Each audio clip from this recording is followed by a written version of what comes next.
السلام عليكم ورحمة الله وبركاته.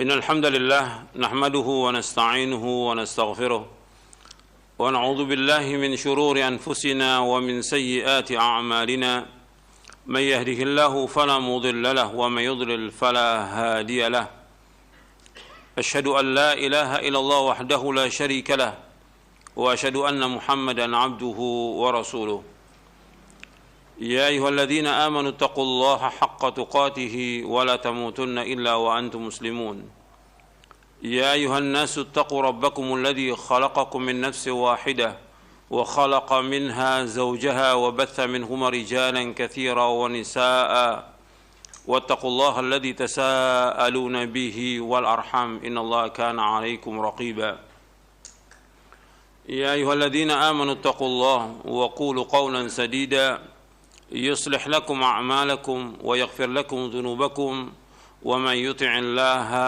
ورسوله فقد فاز فوزا عظيما أما بعد فإن أصدق الحديث كتاب الله وخير الهدي هدي محمد صلى الله عليه وعلى آله وسلم وشر الأمور محدثاتها وكل محدثة بدعة وكل بدعة ضلالة وكل ضلالة في النار. Ayolah ikhwah, a'azakumullah. Alhamdulillah kita bersyukur kepada Allah Subhanahu wa taala atas segala nikmat yang Allah karuniakan kepada kita. Nikmat Islam, nikmat iman, nikmat sehat, nikmat afiah, nikmat dijauhkan oleh Allah dari berbagai macam malapetaka. Dan kita bersyukur kepada Allah Subhanahu wa taala diberikan hidayah di atas Islam dan sunnah, yang kita wajib berpegang teguh kepada Al-Quran wa sunnah ala fahmi salaf. Kita berjalan dengan mempelajari Al-Quran wa sunnah ala fahmi salaf, memahaminya, meyakininya dan mengamalkannya, dan itu akan membawa kepada keselamatan dunia dan akhirat. Ikhwan fiddin, azakumullah. Pada hari ini kita akan lanjutkan kajian kita dari Syarah Akidah Ahlussunnah wal Jamaah. Sekarang kita masuk kepada pembahasan tentang nawaqidul Islam. Nawaqidul Islam, nawaqid artinya pembatal-pembatal keislaman. Poin yang ke-44.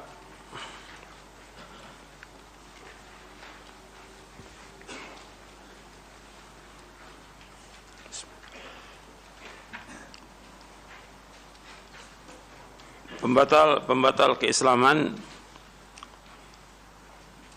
Di dalam kitab-kitab fikih itu dibahas tentang ahkamul murtad, tentang hukum-hukum orang yang murtad. Itu dalam kitab fikih. Yang pertama membahas tentang masalah ini, pembatal keislaman, yaitu Syekh Muhammad bin Abdul Wahhab dalam risalahnya tentang Nawaqidul Islam. Nawaqid artinya mubtilat, pembatal-pembatal. Nawaqidul Islam artinya pembatal keislaman. Beliau menyebutkan bahwa anna nawaqidul Islam asyrah, bahwa pembatal keislaman itu ada 10. Dan ini pembatal ini kalau dalam kitab fikih disebutkan dengan hukum murtad. Dan ada pembahasan dalam kitab-kitab fikih, pembahasan tentang hukum murtad, artinya orang yang murtad dari agamanya. Ahlussunnah wal Jamaah meyakini adanya perkara-perkara yang dapat membatalkan keislaman seseorang. Jadi ada yang membatalkan keislaman seorang. Syekh Muhammad bin Abdul Wahhab rahimahullah menyebutkan ada 10. Itu. Pembatalnya banyak, cuma beliau menyebutkan 10. Dibahas tentang masalah ini supaya orang tidak meremehkan dari amal-amal ini yang disebut sebagai pembatal, karena ini merupakan dosa besar yang paling besar yang membatalkan keislaman seseorang, yang membuat dia menjadi murtad dari agamanya dengan sebab dia melakukan perbuatan-perbuatan ini. Artinya orang nggak boleh menganggap remeh masalah ini, karena ini masalah dosa besar yang paling besar yang membuat seseorang itu keluar dari agamanya. Dan hukum murtad dalam agama itu berat, bukan masalah kecil. Orang yang dia sudah masuk Islam, kemudian dia keluar dari agamanya, hukumannya dalam hadis Nabi yang sahih yang diriwayatkan oleh Imam Bukhari, man baddala dinahu faqtuluh, barang siapa yang merubah agamanya maka hendaklah kamu bunuh. Hadis yang sahih diriwayatkan oleh Imam Bukhari. Hukum orang murtad ini lebih berat daripada hukum kafir asli, karena orang yang murtad dia sudah tahu tentang agama Islam, sudah tahu tentang keindahan agama Islam, sudah tahu jalan yang membawa ke surga, sudah tahu tentang kebaikan, sudah tahu dia tentang keburukan, tapi justru malah dia melakukan perbuatan yang membatalkan agamanya, maka hukumannya berat bagi orang yang melakukan demikian. Kita bahas di sini sebagaimana dijelaskan oleh Syekh Muhammad bin Abdul Wahhab rahimahullah bahwa pembatal itu ada 10.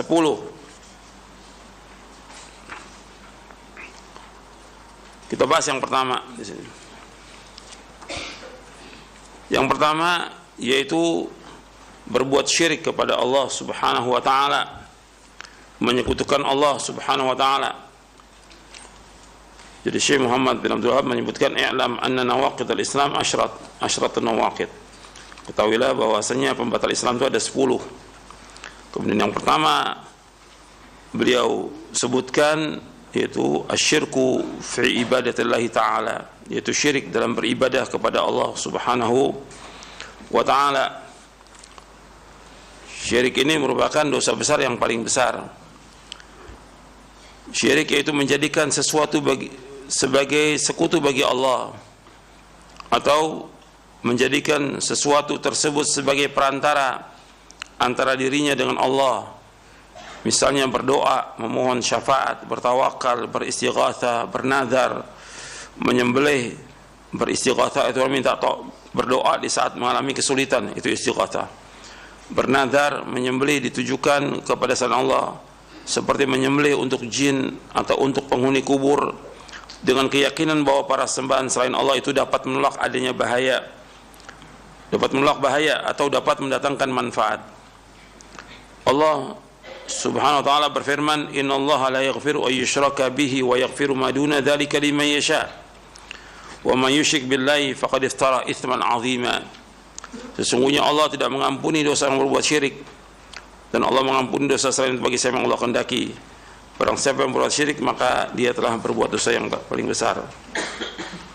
Allah juga berfirman dalam surah Al-Maidah, kalau yang tadi dalam surah An-Nisa ayat 48, dalam surah Al-Maidah ayat 72 Allah berfirman, innahu may yusyrik billahi faqad haramallahu 'anil jannah wa ma'wahu an-nar wa ma lidh-dhalimin min ansar.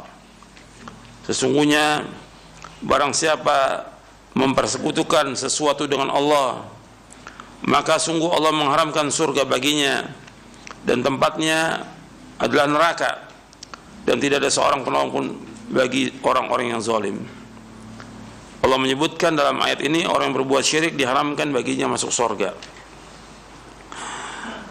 Pembahasan tentang syirik ini sudah kita bahas di poin ke-8. Antum lihat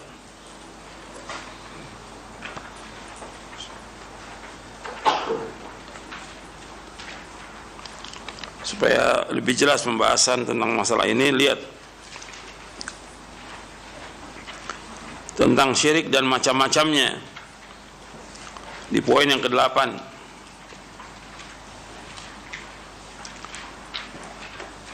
Dan dimasukkan pembatal yang pertama adalah syirik, karena syirik merupakan dosa besar yang paling besar. Syirik merupakan kezaliman yang paling zalim. Syirik merupakan buruk sangka kepada Allah Subhanahu wa ta'ala. Dan syirik ini masih banyak dilakukan di masyarakat. Masih jutaan orang melakukan kesyirikan. Syirik adalah menyamakan selain Allah dengan Allah SWT dalam rububiyah, uluhiyah, asma dan sifat. Syekhul Islam menyebutkan tentang syirik itu ada syirik dalam rububiyah, kemudian juga syirik dalam uluhiyah.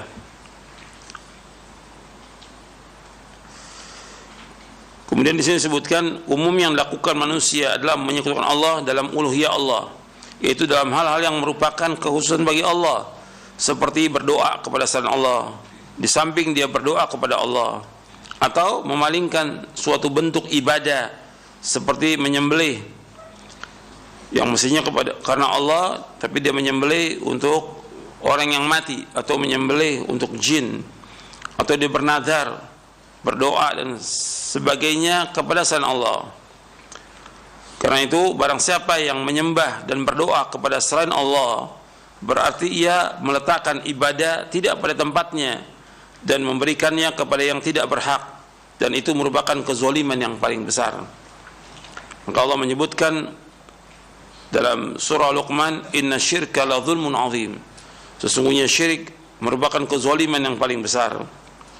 Diriwayatkan dari sahabat Abu Bakrah radhiyallahu an, ia berkata, telah bersabda Rasulullah SAW, ala unabbiukum biakbaril kabair, ala unabbiukum biakbaril kabair, ala unabbiukum biakbaril kabair. Qalu bala ya Rasulullah. Qala al-isyraku billah wa uququl walidain wa jalasa wa kana muttaki'an. Faqala ala wa qalu zur wa syahadatu zur.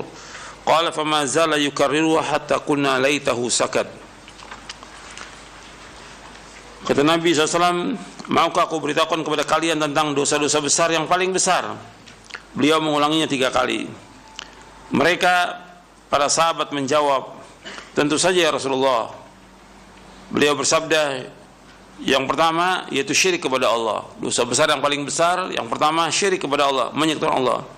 Yang kedua durhaka kepada kedua orang tua. Ini dosa besar yang paling besar. Kemudian beliau ketika itu bersandar, lalu beliau duduk dengan tegak.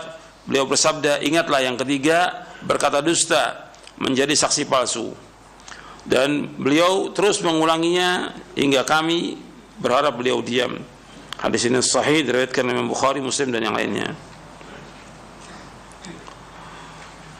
Kemudian contoh-contoh perbuatan syirik yang masih dilakukan di masyarakat, yaitu berdoa kepada orang yang sudah mati. Apakah dia itu kiai atau habib atau tuan guru atau wali atau yang lainnya, datang ke pemakamannya kemudian minta, baik itu kiai, baik itu wali atau nabi maupun yang lainnya. Ini perbuatan syirik. Berdoa atau memohon kepada selain Allah, berdoa minta satu hajat atau minta tolong kepada mereka, dan istighatsah minta tolong satu kepada orang mati, baik itu kepada nabi, wali, habib, kiai, jin maupun kuburan keramat, atau minta rezeki, meminta kesembuhan penyakit dari mereka, atau kepada pohon dan lainnya selain Allah, adalah syirik akbar, syirik yang paling besar. Kemudian Syekh Muhammad bin Abdul Wahhab rahimahullah mengatakan, barang siapa yang memalingkan satu ibadah kepada selain Allah, maka ia musyrik kafir. Ini hukuman secara umum, artinya lafadznya umum, bukan ta'yin, umum. Allah berfirman dalam surah Al-Mu'minun di ayat 117, Allah berfirman, wa may yad'u ma'allahi ilahan akhar la burhana lahu bihi fa innama hisabuhu 'inda rabbi innahu la yuflihul kafirun. Barang siapa yang menyembah ilah yang lain selain Allah, padahal tidak ada bukti baginya tentang itu, maka perhitungannya hanya kepada Rabbnya, sungguh orang-orang kafir itu tidak akan beruntung. Ini yang dijadikan dalil oleh Syekh Muhammad bin Abdul Wahhab rahimahullah, bahwa orang yang berdoa, meminta, beribadah kepada selain Allah, maka itu kafir dengan dasar ayat ini. Karena Allah di akhirnya menyebutkan innahu la yuflihul kafirun. Di awalnya menyebutkan wa may yad'u ma'allahi ilahan akhar la burhana lahu bi fa innama hisabuhu 'inda rabbi innahu la yuflihul kafirun. Jadi barang siapa yang berdoa, barang siapa yang beribadah, barang siapa yang menyembah ilah yang lain selain Allah yang tidak ada bukti baginya tentang itu, maka perhitungannya di sisi Allah Dan sungguh orang kafir tidak akan beruntung. Maka ini dasar atau dalil yang dipakai oleh Syekh Muhammad bin Abdul Wahhab rahimahullah tentang masalah ini. Kemudian ancaman bagi orang berbuat syirik, bahwa orang yang berbuat syirik tidak akan diampuni dosa-dosanya. Allah tidak akan mengampuni orang yang berbuat syirik kepadanya jika ia mati dalam kemusyrikannya dan tidak bertaubat kepada Allah. Perhatikan itu. Ancaman bagi orang berbuat syirik, Allah yang pertama, Allah tidak akan mengampuni orang berbuat syirik kepadanya jika ia mati dalam kemusyrikannya dan tidak bertaubat kepada Allah. Kalau orang dia berbuat syirik kemudian dia taubat, dia masih hidup dia taubat, ya diterima taubatnya. Tapi ini berbicara tentang orang yang berbuat syirik dan mati dalam keadaan syirik dan dia tidak bertaubat. Makanya Allah menyebutkan subhanahu wa ta'ala di dalam surah yang tadi saya bacakan, dalam surah An-Nisa ayat 48 dan juga surah An-Nisa ayat 116. Innallaha la yaghfiru an yushraka bihi wa yaghfiru ma duna dzalika liman yasha' wa may yusyrik billahi faqad iftara itsman 'azima. Sesungguhnya Allah tidak akan mengampuni dosa karena berbuat syirik. Artinya karena mempersekutukan Allah dengan sesuatu. Dan Allah mengampuni dosa selain syirik bagi siapa yang Allah kehendaki. Barang siapa yang mempersekutukan Allah, maka sungguh dia telah berbuat dosa yang paling besar. Kalau dalam ayat 116-nya di surah An-Nisa, faqad dhalla dhalalan ba'ida. Sungguh dia telah sesat dengan kesesatan yang jauh. Kemudian yang kedua, bagi orang berbuat syirik diharamkan sorga. Allah berfirman dalam surah Al-Maidah di ayat 72, innahu may yusyrik billahi faqad haramallahu 'alaihi al-jannah wa ma'wahu nar wa ma lidh-dhalimin min ansar. Sesungguhnya orang yang berbuat syirik kepada Allah, orang yang menyekutukan Allah dengan sesuatu, maka Allah haramkan baginya sorga dan tempat tinggalnya neraka, dan tidak ada penolong pun bagi orang-orang yang zalim. Artinya Allah sudah menyebutkan bahwa orang berbuat syirik diharamkan masuk sorga, tempatnya neraka, kekal dalam neraka selama-lamanya. Yang ketiga, bahwa syirik menghapuskan seluruh amal kebaikan. Allah berfirman dalam surah Al-An'am ayat 88 tentang para nabi dan para rasul alaihi wassalatu wassalam. Yang sebelumnya Allah menyebutkan para nabi dan para rasul alaihi wassalatu wassalam. Allah berfirman, walau asyraku lahabita anhum ma kanu ya'malun. Kalau seandainya mereka, para nabi dan para rasul, menyekutukan Allah, pasti lenyaplah amal yang telah mereka kerjakan. Jadi kalau para nabi dan para rasul berbuat syirik, dihapuskan seluruh amalnya. Di dalam surah Al-An'am ayat 88. Kemudian juga Allah berfirman kepada Nabi Muhammad SAW dalam surah Az-Zumar di ayat 65, walaqad uhiya ilaika wa ila alladziina min qablika la in asyrakta la yahbatanna 'amaluka wa la takunanna minal khasirin. Dan sungguh telah diwahyukan kepadamu dan kepada nabi-nabi sebelummu, sungguh jika engkau berbuat syirik, jika engkau mempersekutukan Allah, niscaya akan hapuslah amalmu dan tentu engkau termasuk orang-orang yang rugi. Jadi orang yang mati dalam keadaan syirik dan dia tidak bertaubat, maka dihapuskan seluruh amalnya. Makanya orang-orang kafir yang berbuat kebaikan di muka bumi ini dibalas di dunia, tapi di akhirat tidak. Dihapuskan seluruh amalnya. Jadi orang kafir berbuat kebaikan dibalas kebaikan di dunia, tapi di akhirat tidak. Oh, jadikan seperti debu-debu yang berterbangan. Wa qadimna ila ma 'amilu min 'amal faj'alnahu haba'an manthura. Kami adapkan amal-amal mereka, kami jadikan seperti debu yang berterbangan. Kemudian yang keempat, bahwa orang musyrik itu hal darah dan hartanya itu yang diperangi oleh Nabi Muhammad sallallahu alaihi wasallam. Ya, orang-orang yang berbuat kesyirikan, yang mereka menyekutukan Allah, diajak mereka untuk masuk Islam, didakwakan. Tapi ketika mereka diajak tidak mau, maka diperangi dengan dasar nas Al-Quran dan juga hadis Nabi SAW yang sahih. Allah berfirman dalam surah At-Taubah ayat 5, faqtulul musyrikina haitsu wajadtumuhum wa khudhuhum wahsuruhum waq'udu lahum kulla marsad. Maka perangilah orang-orang musyrik di mana saja kamu temui mereka. Artinya perangilah orang musyrik di mana saja kamu mendapati mereka, tangkaplah dan kepunglah mereka dan awasilah di tempat pengintaian.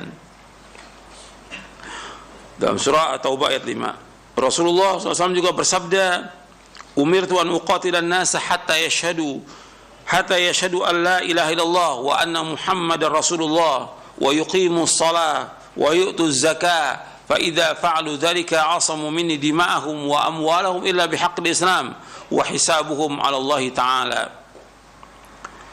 Nabi bersabda SAW, umirtu an uqatilan nas, aku diperintah untuk memerangi manusia hatta yashhadu an la ilaha illallah, sehingga mereka bersaksi bahwa saya tidak ilah yang berhak diibadahkan oleh Allah, wa anna Muhammadar Rasulullah, dan bahwasanya Muhammad adalah utusan Allah, wa yuqimu shalah, dan mereka mendirikan salat, wa yu'tu zakat, dan mereka mengeluarkan zakat. Fa idza fa'alu dzalika, apabila mereka mengerjakan demikian, asamu minni dima'ahum wa amwalahum, maka mereka terjaga. Artinya apabila mereka melakukan hal tersebut, mereka mengucapkan 2 kalimat syahadat, salat, mengeluarkan zakat, asamu minni dima'ahum wa amwalahum, maka darah dan harta mereka aku lindungi, illa bihaqqil Islam, kecuali dengan hak Islam, wa hisabuhum 'ala Allah taala, dan hisab mereka ada pada Allah Subhanahu wa taala. Hadis ini sahih diriwayatkan Imam Bukhari, Muslim dari sahabat Ibnu Umar. Hadis ini yang dipegang oleh sahabat Abu Bakar As-Siddiq radhiyallahu an. Ketika ada sebagian orang yang mereka tidak membayar zakat yang biasa mereka bayar kepada Rasulullah sallallahu alaihi wasallam, maka diperangi. Kemudian ditegur oleh sahabat Umar bin Khattab radhiyallahu an, dan Abu Bakar tetap mengatakan bahwa ini hakul Islam dengan kalimat asamu minni dima'ahum wa amwalahum illa bihaqqil Islam. Terjaga harta mereka, terjaga darah mereka dan harta mereka kecuali dengan hak Islam. Jadi Abu Bakar radhiyallahu anhu berpendapat bahwa zakat itulah hak Islam. Ketika tidak dibayar zakat itu, maka harus diperangi. Maka diperangi oleh sahabat Abu Bakar As-Siddiq radhiyallahu anhu, dan juga diperangi orang-orang yang murtad oleh sahabat Abu Bakar As-Siddiq radhiyallahu anhu. Adapun hisab mereka itu diserahkan kepada Allah Subhanahu wa taala, yang kemudian jadi ijma' para sahabat. Jadi Abu Bakar As-Siddiq radhiyallahu mengambil dari hadis ini bahwa orang yang tidak membayar zakat harus diperangi.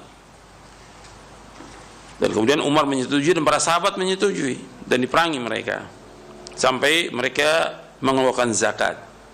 Karena itu termasuk daripada hakul Islam.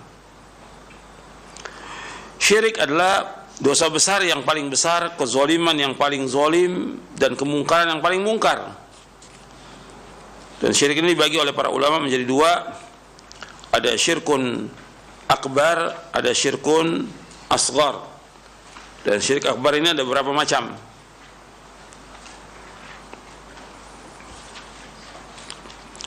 Dan Allah menyebutkannya orang yang berbuat syirik itu dengan kezaliman.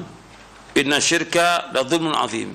Allah juga sebutkan dalam surah Yunus di ayat 106, 107, wala tad'u min dunillahi ma la yanfa'uka wa la yadurruk fa in fa'alta fa innaka idza minadh dhalimin. Janganlah kamu berdoa kepada selain Allah, jangan beribadah kepada selain Allah yang tidak memberikan manfaat dan tidak pula memberikan bahaya kepada kamu. Kalau engkau lakukan demikian, maka engkau termasuk orang-orang yang zalim, artinya orang-orang yang syirik. Kemudian ayat 107-nya Allah berfirman dalam surah Yunus ini, wa yamsaskallahu bidurrin fala kashifa lahu illa hu wa yuridka bi khairin fala radda li fadlihi yusibu bi man yasha'u min ibadi wa huwal ghafurur rahim. Dan apabila Allah menimpakan satu bencana kepada kamu, maka tidak ada yang dapat menghilangkannya kecuali Allah. Dan jika Allah menghendaki kebaikan bagi kamu, maka tidak ada yang dapat menolak karunia-Nya. Allah memberikan kebaikan kepada siapa yang Allah kehendaki di antara hamba-hambanya, dan Allah itu Maha Pengampun dan Maha Penyayang. Kemudian saya sebutkan beberapa macam syirik, ada 4 macam. Kemudian juga syirkun asghar, yang kita semua wajib hati-hati. Jadi ketika Nabi menyebutkan tentang masalah syirik, kita wajib berhati-hati jangan sampai kita jatuh dalam perbuatan syirik. Dan perbuatan syirik ini kalau kita lihat sudah banyak dilakukan oleh kaum muslimin. Di Indonesia ini banyak jutaan orang berbuat syirik. Apakah dengan perbuatan syirik mereka otomatis mereka itu langsung dia murtad dari agama? Ini kembali kepada pembahasan kita berkaitan dengan kufur. Harus memenuhi syaratnya. Jadi nggak langsung orang itu dikafirkan, dan harus mereka sampai kepada mereka hujjah. Dan itu disebutkan oleh para ulama tentang masalah ini. Jadi kita nggak bisa sembarangan. Kalau orang syirik, dia datang ke kuburan, nyembah, maka dia kafir atau dia keluar dari agama. Kita jangan gampang-gampang mengkafirkan. Pembahasan ini menjelaskan tentang besarnya dosa syirik yang kita wajib berhati-hati. Adapun kemudian dengan dia datang ke kuburan itu dia minta, kemudian otomatis dia keluar dari agama, ini perlu pembahasan karena para ulama menjelaskan tentang harus adanya hujjah seperti yang dijelaskan oleh Syekh Ibrahim bin Amir Ar-Ruhaili dalam kitabnya At-Takfir wa Dawabituhu. Dalam kitabnya At-Takfir wa Dawabituhu beliau menyebutkan tentang harusnya ada pemahaman.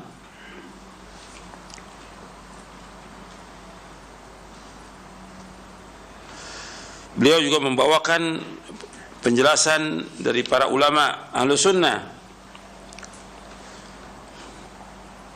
seperti disebutkan syarat yang ketiga ketika beliau menyebutkan tentang syarat, bahwa syarat tentang orang itu dikafirkan atau dia keluar dari agama ini, itu syaratnya bahwa orang yang ditetapkan itu dia orang yang balik dan berakal.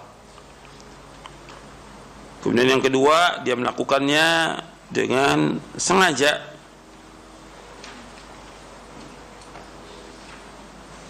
Yang ketiga, bahwa sudah sampai hujjah kepada dia. Jadi harus sampai hujjah dulu kepada dia. Yang keempat, dia tidak melakukan takwil. Begitu disebutkan oleh Syekh Ibrahim Ar-Ruhaili. Kemudian dibawakanlah beberapa keterangan para ulama tentang masalah ini. Di antara disebutkan oleh beliau perkataannya Imam Ibn Hazm. Kemudian juga dibawakan juga perkataan Syekhul Islam Ibn Taimiyah. Kata Syekhul Islam Ibn Taimiyah rahimahullah, "Man kana mu'minan billahi wa rasulih mutlaqan ولم يبلغه من العلم ما يبين له الصواب فإنه لا يحكم بكفره حتى تقوم عليه الحجة التي من خالفها كفر إذ كثير من الناس يخطئ فيما يتأوله من القرآن ويجهل كثيرا مما يرد من معاني الكتاب والسنة والخطأ والنسيان مرفوعان عن هذه الأمة wal kufru la yakunu illa ba'dal bayan." Kata Syekhul Islam Ibn Taimiyah dalam Majmu' Fatawa di juz yang ke-12 di halaman 523 524, barang siapa yang beriman kepada Allah dan Rasulnya secara mutlak dan belum sampai kepadanya ilmu yang menjelaskan bagi dia tentang kebenaran, maka dia tidak dihukumi kekafiran sampai tegak atasnya hujjah yang orang menyalahinya kufur. Karena kebanyakan dari manusia itu salah dari apa yang dia takwilkan dari Al-Quran, dan dia bodoh. Artinya banyak sekali yang dia tidak tahu dari makna Alkitab was Sunnah, dari mana Quran dan Sunnah. Sedangkan kesalahan dan lupa diangkat dari umat ini, dan kufur tidaklah terjadi melainkan sesudah dijelaskan hujjah itu. Jadi harus dengan hujjah.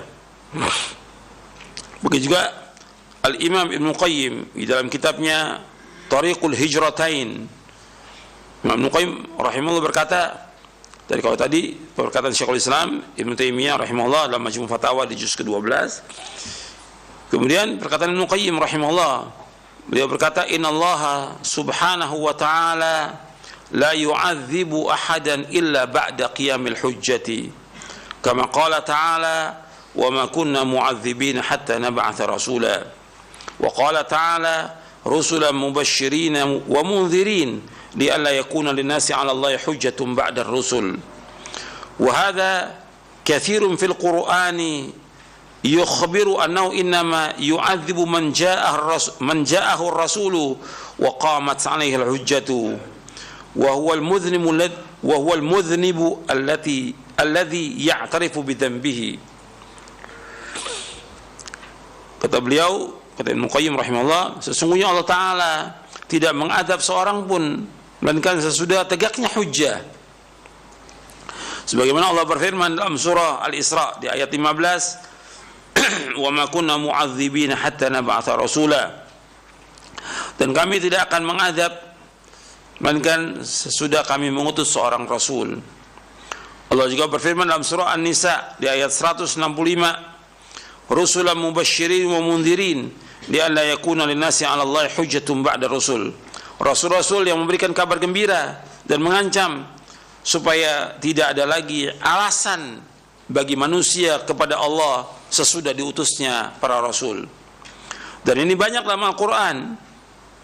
Allah mengabarkan sesungguhnya Allah mengazab bagi orang yang telah datang kepadanya seorang utusan dan sudah tegak baginya hujjah, yaitu orang yang berdosa yang dia mengakui dosanya.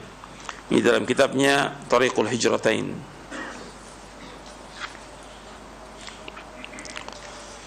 Kemudian dibawakan oleh Syekh Ibrahim Ruhaili rahimahullah, hafizahullah, kata Syekh Ibrahim Ruhaili hafizahullah taala, beliau mengatakan bahwa innal adzaba yastahiqqu bisababain, bahwa azab itu, artinya Syekh Ibrahim membawakan perkataan dari Al-Imam Ibnu Qayyim bahwa siksa itu dilakukan dengan dua sebab. Yang pertama, al-i'rad anil hujjah wa adami iradatiha wal amal biha wa bimujibiha. Yang pertama, dia berpaling dari hujjah, artinya kufur i'rad. Atsani, yang kedua, artinya dia tidak berpaling dari hujjah dan tidak mau dia untuk menerimanya dan tidak mau mengamalkannya. Yang kedua, al-inad laha ba'da qiyamiha, artinya yang kedua itu dia mengingkarinya sesudah tegak baginya dan dia meninggalkan kewajibannya. Ini yang membuat dia diazab. Kemudian ada juga orang-orang yang dia berbuat, dia tidak tahu dan belum tegak atasnya hujjah, tidak langsung dikafirkan. Seperti kita lihat bahwa secara umum orang yang mengatakan Al-Quran itu makhluk, seperti Jahmiyah, dikatakan oleh para ulama kafir atau tidak? Kafir atau tidak?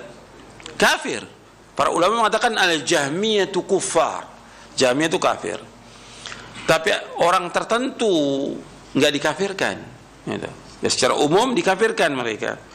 Makanya Imam Ahmad bin Hanbal rahimahullah tidak mengkafirkan penguasa yang memaksakan Al-Quran itu makhluk. Beliau tidak mengkafirkan. Termasuk juga beberapa tokohnya Imam Ahmad tidak mengkafirkan. Artinya kehati-hatian seperti ini bagus, karena mungkin dia takwil, gitu, salah memahaminya. Bahkan Syekh Muhammad bin Abdul Wahhab rahimahullah di dalam Fatawa wa Masail Syekh Muhammad bin Abdul Wahhab, beliau mengatakan begini. Jadi orang yang menyembah kubur, beribadah kepada kubur, enggak langsung dikafirkan, gitu, sampai tegaknya kepada dia apa? Hujjah. Syekh Muhammad bin Abdul Wahhab rahimahullah dalam kitabnya Fatawa wa Masail Syekh Muhammad bin Wahhab ini saya bawakan dari bukunya Syekh Ibrahim Ar-Ruhaili At-Takfir wa Dawabituhu. Dikatakan oleh Syekh Muhammad bin Wahhab, wa idza kunna la nukaffiru man abada as-sanam alladhi ala qubbati Abdul Qadir wa sanam alladhi ala qabri Ahmad al-Badawi wa amthalihima li ajli jahlihim wa adami man yunabbihum fa kaifa nukaffiru man lam yushrik billahi idza lam yuhajir ilaina wa lam yukaffir wa yuqatil subhanaka hadha buhtanun azim. Kata Syekh Muhammad bin Abdul Wahhab rahimahullah dalam Fatawa wa Masail, Syekh Muhammad bin Abdul Wahhab, apabila kami tidak mengkafirkan orang yang beribadah kepada berhala yang beribadah di atas kubahnya Abdul Qadir Jailani. Jadi kuburannya Syekh Abdul Qadir Jailani di Irak itu dibangun kubah. Dan orang datang ke sana dan menyembah di sana. Kata Syekh, saya enggak mengkafirkan mereka. Dan juga berhala yang ada di atas kuburannya Ahmad al-Badawi yang ada di Mesir. Dan yang seperti keduanya, karena kebodohan mereka, karena kebodohan orang-orang yang datang ke tempat itu, dan tidak ada yang mengingatkan mereka. Bagaimana kami akan mengkafirkan orang yang tidak menyekutukan Allah dan tidak berhijrah kepada kami? Dan kami tidak mengkafirkan dan tidak memerangi. Bahwa ini perkataan yang menuduh kami demikian, perkataan dusta, duhtanun azim, kedustaan yang besar. Maha suci Allah, ini kedustaan yang besar.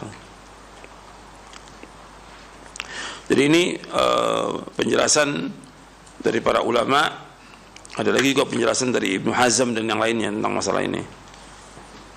Jadi tetap harus ada hujjah, iqamatul hujjah. Jadi enggak langsung orang itu ketika berbuat kesyirikan langsung dikafirkan. Tugas kita bagaimana mengajak orang kepada Islam, bukan mengeluarkan orang dari Islam. Itu yang harus antum ingat. Itu enggak akan selesai, sampai kapan juga enggak akan selesai. Artinya nanti kalau orang itu sibuk dengan mengatakan orang berbuat syirik itu kafir, tiap hari itu kerjaannya seperti itu. Karena yang berbuat syirik bukan 1 jutaan yang berbuat kesyirikan ini. Kewajiban kita mendakwakan agar mereka kembali kepada Islam, agar mereka berpegang teguh kepada Al-Quran wa Sunnah dan memahaminya dengan pemahaman yang benar dan melaksanakannya, dan mereka mentauhidkan Allah, menjauhkan syirik. Itu tugas kita. Makanya para ulama juga enggak gampang-gampang dalam masalah mengkafirkan ini, karena harus kembalinya kepada apa? Kembalinya kepada dalil, seperti yang sudah kita bahas. Seperti perkataan Imam Syafi'i yang pernah saya bawakan kepada antum, yang dinukil, yang dibawakan oleh Syekhul Islam Ibnu Taimiyah dalam kitabnya Minhajus Sunnah di juz yang kelima yang ditahqiq oleh Dr. Rasyad Salim. Kata Imam Syafi'i rahimahullah, la an atakallama fi ilmin yuqalu li fihi akhta'ta ahabbu ilayya min an atakallama fi ilmin yuqalu li fihi kafarta. Kata Imam Syafi'i rahimahullah, sungguh aku berkata pada satu ilmu yang dikatakan aku padanya engkau salah, akhta'ta, itu lebih aku sukai daripada aku berbicara tentang satu ilmu dikatakan padaku kafarta, engkau telah kafir. Perkataan akhta'ta salah dengan kafarta, yang lebih besar mana? Kafarta, engkau telah kafir, keluar dari agama. Kalau salah orang bisa kembali, bisa taubat segala macam, tentu dalam Islam. Tapi kalau kafar, keluar dari Islam. Kemudian ini perkataan Imam Syafi'i sampai di sini. Sampai di sini. Kemudian dilanjutkan oleh Syekhul Islam Ibnu Taimiyah rahimahullah. Kata Syekhul Islam begini, "Famin uyubi ahlil bid'ah takfiru ba'dihim ba'dha wa min mamadihi ahlil ilmi annahum yukhatti'una wa la yukaffirun." Kata Syekhul Islam Ibnu Taimiyah rahimahullah setelah bawakan perkataan Imam Syafi'i ini, beliau mengatakan, kata Syekhul Islam, famin uyubi ahlul bidah, di antara aibnya ahlul bidah, mereka mengkafirkan sebagian mereka kepada sebagian yang lain, dan di antara pujian kepada ahlul ilmi, mereka menyalahkan. Kalau ada orang salah mereka salahkan, tapi mereka tidak mengkafirkan. Jadi kalau yang salah dikatakan salah, tapi tidak dikafirkan. Jadi mereka sangat berhati-hati dalam masalah kafir mengkafirkan. Apalagi masalah mengeluarkan orang dari agama Islam, ini sangat hati-hati. Ini disebutkan oleh Syekhul Islam dalam Minhajus Sunnah juz yang kelima halaman 251 yang ditahqiq oleh Dr. Rosyad Salim. Dan kita masuk yang kedua. Yang kedua, orang yang membuat, artinya pembatal keislaman yang kedua, orang yang membuat perantara antara dirinya dengan Allah Subhanahu wa taala. Orang yang membuat perantara antara dirinya dengan Allah Subhanahu wa taala.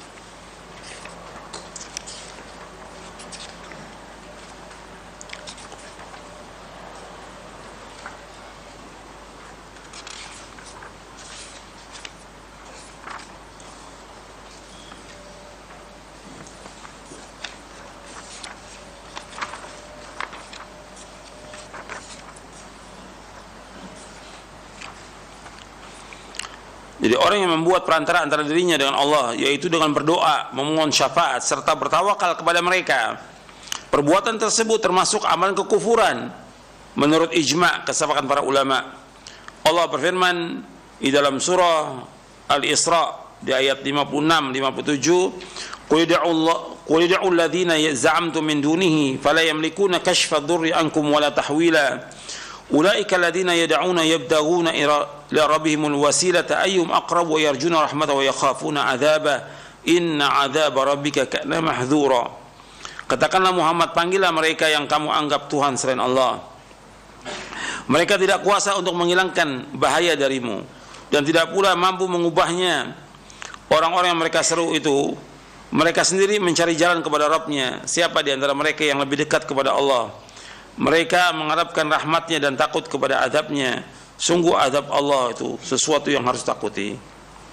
Jadi Allah menyuruh Nabi Muhammad sallallahu alaihi wasallam, katakanlah kepada mereka, kepada kaum musyrikin yang mereka ini masih beribadah, masih menyembah, masih meminta kepada selain Allah, yang pada akhirnya mereka tidak bisa menghilangkan bahaya dan tidak bisa mampu untuk mengubah keadaan dalam satu keadaan kepada keadaan yang lain, nggak mampu. Mereka yang mereka sembah itu, apakah itu seorang nabi, apakah itu seorang wali, apakah dia orang soleh, mereka sendiri, orang-orang itu yang mereka datang ke kuburannya untuk disembah, mereka sendiri berdoa kepada Allah, mencari jalan untuk mengharapkan apa? Mereka mengharapkan rahmat Allah dan takut kepada azabnya. Karena azab Allah itu sesuatu yang harus takuti. Jadi Allah mengajak mereka untuk berpikir bagaimana mereka ini melakukan sesuatu. Dia minta kepada orang yang orang-orang itu semuanya butuh kepada Allah. Sekarang siapa aja? Apakah itu para nabi, para rasul, para sahabat, para tabi'in, para imam mujtahidin, atau orang-orang yang dianggap sebagai wali yang mereka sudah mati, yang mereka ini orang datang ke kuburannya seperti sekarang ini yang kita lihat, orang datang ke kubur-kubur para wali. Mereka yang mereka minta itu, yang kalau yang mereka dikubur orang-orang soleh, mereka butuh kepada Allah, mereka mengharapkan rahmat Allah, mereka butuh untuk jalan kepada Allah. Mestinya kan orang-orang itu berpikir, kenapa mereka datang meminta kepada orang yang sangat lemah, yang nggak bisa menghilangkan bahaya, nggak bisa mendatangkan manfaat, yang mereka sendiri butuh kepada Allah. Jadi diajak untuk berpikir, kok kenapa minta penyembuhan penyakit kepada orang yang sudah mati, minta dihilangkan bahaya kepada orang yang sudah mati, dan yang lainnya. Dan ini masih banyak dilakukan di tengah kaum muslimin. Ini perbuatan syirkun akbar. Mereka mengatakan bahwa mereka adalah orang-orang yang dekat kepada Allah. Kenapa mereka datang? Mereka dekat kepada Allah. Dan untuk mendekatkan diri kami kepada Allah, seperti yang Allah sebutkan dalam surah Az-Zumar. Antum lihat di surah Az-Zumar di ayat 3. Mereka ini sama seperti orang-orang yang datang ke kubur-kubur minta itu. Itu sama seperti orang-orang jahiliyah, orang-orang musyrik yang mereka mendekatkan diri kepada Allah dengan perantara. Di surah Az-Zumar surah 39 di ayat 3, ala lillahi dinul khalis walladzina ittakhadhu min dunihi awliya ma na'buduhum illa liyuqarribuna ila Allahi zulfa innallaha yahkumu bainahum fima hum fihi yakhtalifun innallaha la yahdi man huwa kadzibun kaffar. Ketahuilah, sesungguhnya agama yang murni, yang bersih itu adalah milik Allah, dan orang-orang yang menjadikan selain Allah sebagai wali-wali, mereka mengatakan kami tidak menyembah mereka, padahal jelas-jelas mereka datang kepada kubur itu dan mereka minta. Kata mereka, kami nggak menyembah mereka, melainkan untuk mendekatkan diri kami kepada Allah dengan sedekat-dekatnya. Sesungguhnya Allah menghukumi di antara mereka dari apa yang mereka perselisihkan padanya. Sesungguhnya Allah tidak menunjuki orang-orang yang dusta dan kufur. Artinya orang-orang yang jahiliyah ketika ditanya kenapa engkau menyembah patung, menyembah kubur, kata mereka kami nggak menyembah mereka, melainkan untuk mendekatkan diri kami kepada Allah. Sama seperti kita menegur orang-orang yang menyembah kuburannya para wali atau wali songo atau yang lainnya. Kami nggak menyembah mereka, tapi mereka sebagai perantara untuk mendekatkan diri kami kepada Allah. Hakikatnya mereka menyembah orang itu, menyembah kubur itu, tapi mereka mengatakan untuk mendekatkan diri kami kepada Allah dengan sedekat-dekatnya. Di sini Allah menyebutkan perkataan mereka, ma na'buduhum illa liyuqarribuna ilallahi zulfa. Kami tidak menyembah mereka melainkan untuk mendekatkan diri kami kepada Allah dengan sedekat-dekatnya. Ini perbuatan syirik yang mereka lakukan. Jadi yang kedua ini membuat mereka keluar dari agama dengan sebab itu. Dan mereka memakai istilah apa? Tawassul. Antum lihat pembahasan tentang tawassul di buku ini supaya antum tambah jelas. Di poin yang ke-54 di buku Syarah Aqidah Ahlussunnah wal Jamaah ini saya jelaskan tentang tawassul. Jadi tawassul itu ada 3. Jadi wasilah itu artinya mendekatkan diri kepada Allah. Untuk melihat, jadi semua ada kaitannya di poin ke-54. Jadi mereka katakan tawasul karena mereka mengatakan kan Allah nyuruh kita tawasul. Yang nyuruh mereka demikian, kata mereka Allah. Apa dasarnya? Ini surah Al-Maidah ayat 35. Mereka katakan Allah suruh kita tawasul. Kita baca ayatnya. Dan apa penjelasan tentang ayat ini? Allah berfirman dalam surah Al-Maidah ayat 35, ya ayyuhalladzina amanu taqullaha wabtagu ilaihil wasilata wajahidu fi sabilihi la'allakum tuflihun. Wahai orang beriman, bertakwalah kepada Allah dan carilah wasilah, jalan untuk mendekatkan diri kepada Allah, dan berjihadlah di jalan Allah agar kamu beruntung. Dijelaskan oleh Ibnu Abbas radhiyallahu anhu, mana wasilah dalam ayat tersebut adalah peribadahan yang dapat mendekatkan diri kepada Allah. Maksudnya al-qurbah.